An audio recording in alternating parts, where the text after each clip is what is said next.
Hello, my name is Keshwani. That's Keshwani, Keshwani. I have been solving math problems for GMAT out of this book here, practicing to take the GRE General Test, 10th edition. If you do not own this book already, purchase it immediately. The problem that I'm about to solve is the one that you're going to find on page number 279, number 3. Number 3.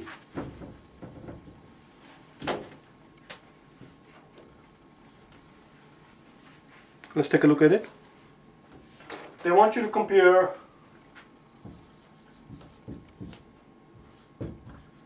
five to the third versus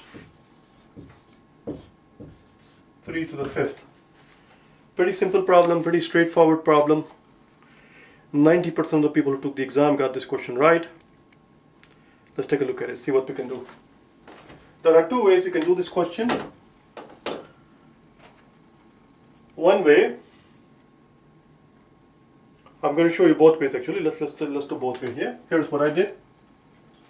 5 times 5 times 5, that's your 5 to the third, and 3 times 3.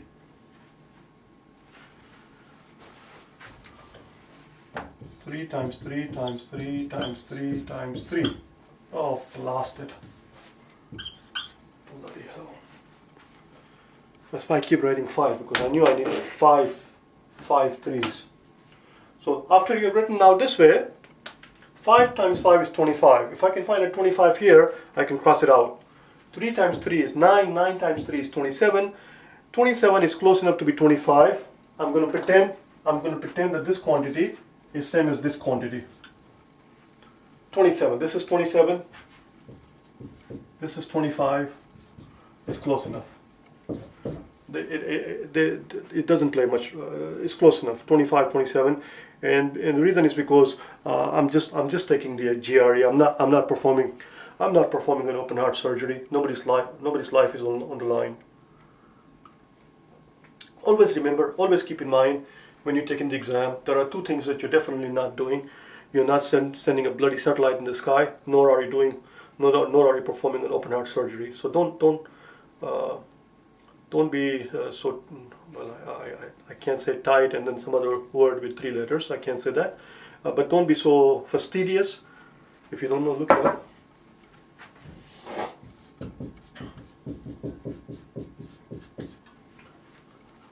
Just mellow out. 27 is close enough to be 25. So once I cross it out, I'm left with a 5. Here I'm left with a 3. And 9. 3 times 3 is 9. Here I'm 5. So of course the answer is B. That's all. Another way we could have solved this problem. Let's see. What else what could we have done? 125. Well, let's do it out. See, 5 times 5 is 25. 25 times 5 is 125. So I'm doing it a different way now. 3 times 3 is 9. 9 times 3 is 27. And 27 times 10. This is almost 10. 27 times 10 is going to be almost going to give me 270. It's way too big. The answer is B. So here actually what it is 27 times 9, which of course 27 times 10. 27 times 10 is 27 times 10 is 270. 27 times 9 is going to be 27 minus approximately 30. 27 minus, I'm rounding the 27 to a 30, and that's going to give me about 240. Approximately 240. It's way too large. Don't worry about it. These numbers are too large in the column B. Let's look at question number 4. That's it. I'm going to stop for 1 second here. I'm going to look at in the back, see how much time I've used up.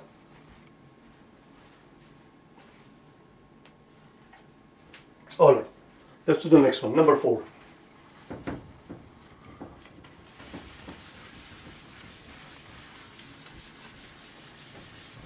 In other words, what I'm trying to make you understand is that on this side it was easy. 5 times 5 times 5 is 25 times 5 is 125. But here, don't waste your time trying to do 3 times 3 and 9. 9 times 3 is 27.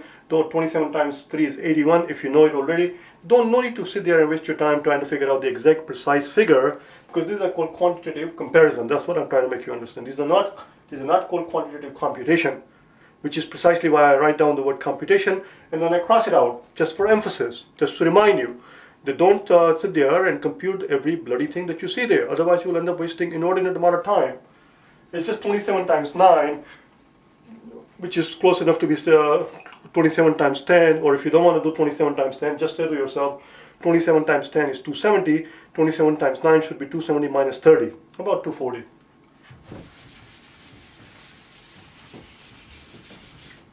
But even that was too much work. Just cross out the 25 and the 3, 5 times 5 times 5, 3 times 3 times 3 times 3 times 3.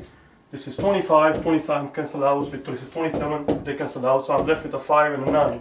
That's all, end of the story. The answer is B.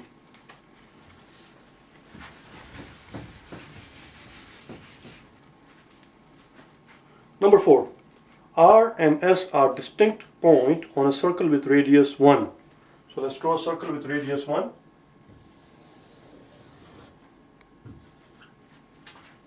There is my circle as best as I can do. Okay. R and S are distinct points on this radius, and the circle of the radius we are told is 1. So from here to here, the radius is 1. So here on the second column, in the second column they give you the quantity of 2, which represents the diameter. I hope you are able to see that right away. This is the diameter. And they're simply asking you, how does the length of the line segment RS, length of the line segment RS, in other words, the distance from R to S, how does that compare to this distance? From here to here it's going to be 2. So how does the distance from R to S compare to the distance of to the diameters? The answer to that would be, how the hell do I know? You have not told me where R and S are located. If R and S happens to be somewhere on the line going through the diameter, somewhere on the line going through the center, then that line, if the line goes through the center of the circle, that line is called the diameter. So in that case, R and S would be equal. In this case, R and S would be 2, and the answer would be C. But if R and S happens to be this thing, then in this case, R to S would be something less than 2. With a minus sign tells me something less than 2. 2 with a minus sign. This is how we write something less than 2. I don't know if you can read that marker or not.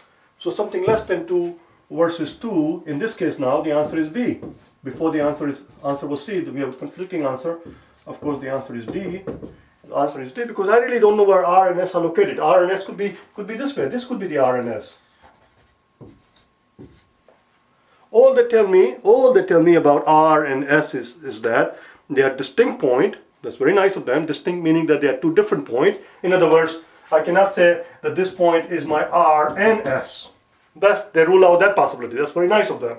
So we know that R to S cannot be 0 because they are 2 separate points, 2 distinct points, 2 individual points. But other than that, I really don't know where the hell they are located. So they could be anywhere on the circle. They could be like this, but we know that farthest apart they can be. The farthest apart that R and S could be is the diameter, is when the line from R to S happens to go through the center. Could be like this, R could be here, like this, and again it goes through the center, and this could be the R and S, so it could be anywhere. So unless it goes through the center, in which case it will be diameter and then the answer will be C, otherwise the answer would be B, and therefore since we have a conflicting answer, we do not know where R and S are, the correct answer is D. I hope you found this helpful. If you wish to get hold of me for personal private tutoring, face-to-face tutoring, or over the phone or through the internet, get hold of me. If there is anything that I can do for you to help you out, go to my website at www.prep.gre.com and send me an email, alright? Or you can go to www.KeshwaniPrep.com and send me an email, okay? Thank you.